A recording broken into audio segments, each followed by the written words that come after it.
បានcái khả năngមានខ្ញុំមានសមត្ថភាពអាចបញ្ចេញសមត្ថភាពនឹងសម្ដែងបានពិតបាទជូនទេសនាបាទខ្ញុំហាត់រៀនយូរហើយពេក30ឆ្នាំនេះហើយខំអស់លទ្ធភាពដើម្បីឲ្យបងប្អូនកូនក្មួយទៅទស្សនិកជនទាំងអស់គ្នាដើម្បីបោះឆ្នោតគ្រប់គ្រងយើងខ្ញុំតាំងពីនេះ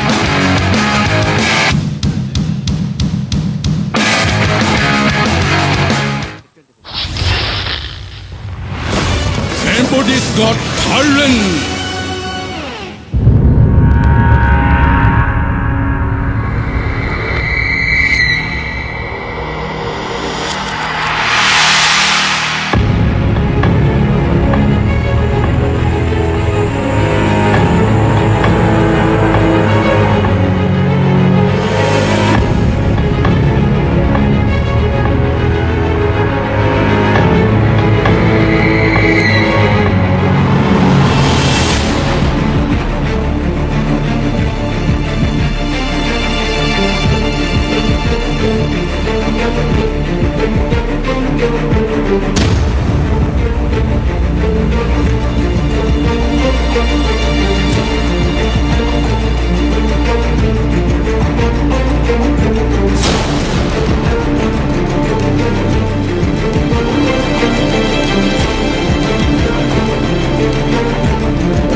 ពិតជាអស្ចារ្យមែនទែនសម្រាប់ការសម្ដែងមួយនេះបាទពិតជាមិនធម្មតាទេបាទ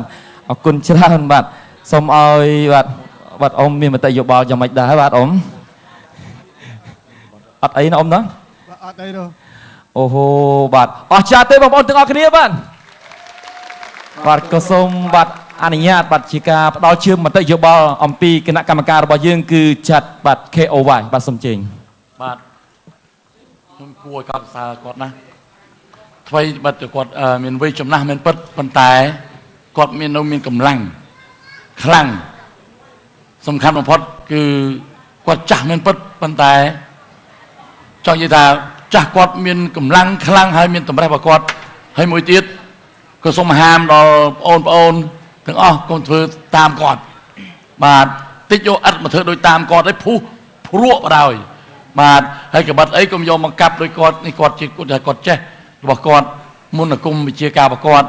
បាទជាជំនាញរបស់គាត់បាទបើចឹងសូមឲ្យបងប្អូនទាំងអស់មេត្តាជួយបាទបោះឆ្នោតជូនគាត់ទាំងពីរនាក់បាទអរគុណ បាទអរគុណច្រើនចំពោះបាទមតិយោបល់ជាការផ្ដល់ជូនដល់បេក្ខជនរបស់យើងបាទជាបន្តសូមអញ្ជើញបាទចាត់ព្រឹបសុវត្ថិបាទយើងមិនដែលឃើញហើយក៏ខ្ញុំគ្រាន់តែខ្ញុំប្រឹងមិញឡើងបែកញើសដៃលើជើងគឺប្លែកហើយខ្ញុំមិនដឹងថានិយាយថាមិនបានល្អមែនទែនតែខ្ញុំនៅតែមានអារម្មណ៍ថាភ័យហើយអាយុកាលនៅក្នុងការធ្វើនោះក៏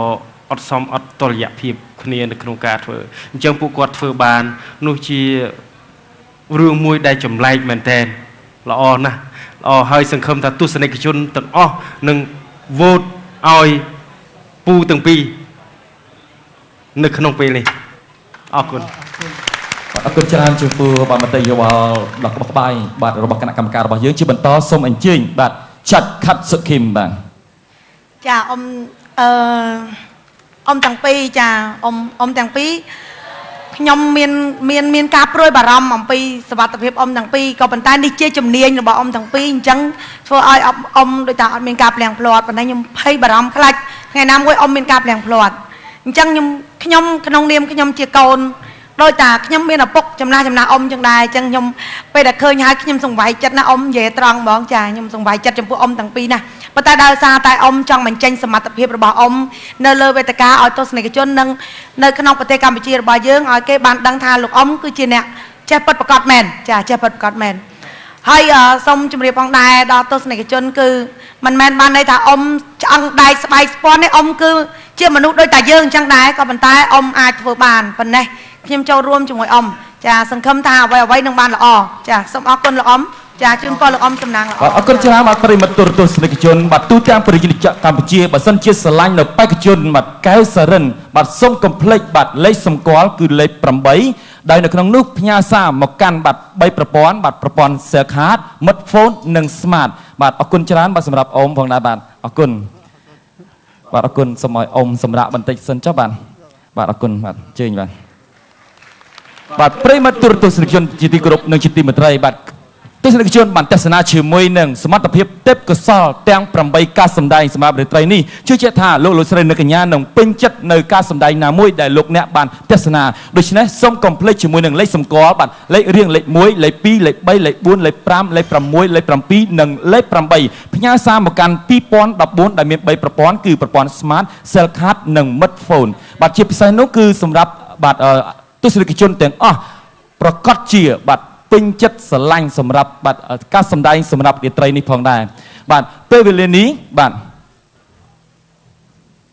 ជាពេលវេលាមួយដែលលោកអ្នកកំពុងតែទន្ទឹងរង់ចាំដូច្នេះប្រព័ន្ធទូរស័ព្ទសូមចាប់ផ្ដើមនៅពេលនេះ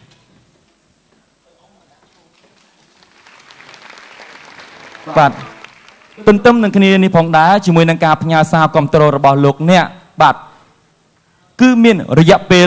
15នាទីដូច្នេះលោកអ្នកបាទអាចផ្ញើសារនៅក្នុងមួយប្រព័ន្ធគឺអាចផ្ញើសារបាន10ដងបាទដូច្នេះសូមចូលរួមនៅក្នុងការផ្ញើសារគាំទ្រផងដែរចំពោះលេខទូរស័ព្ទលោកអ្នកគឺចំពោះបាទលេខ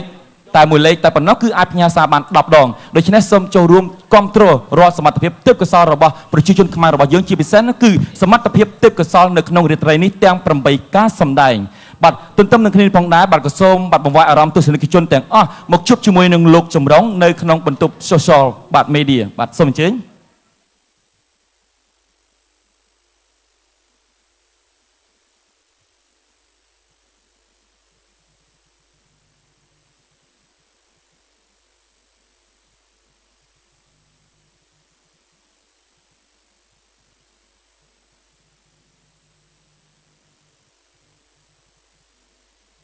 យើងទាំង8ការសម្ដែង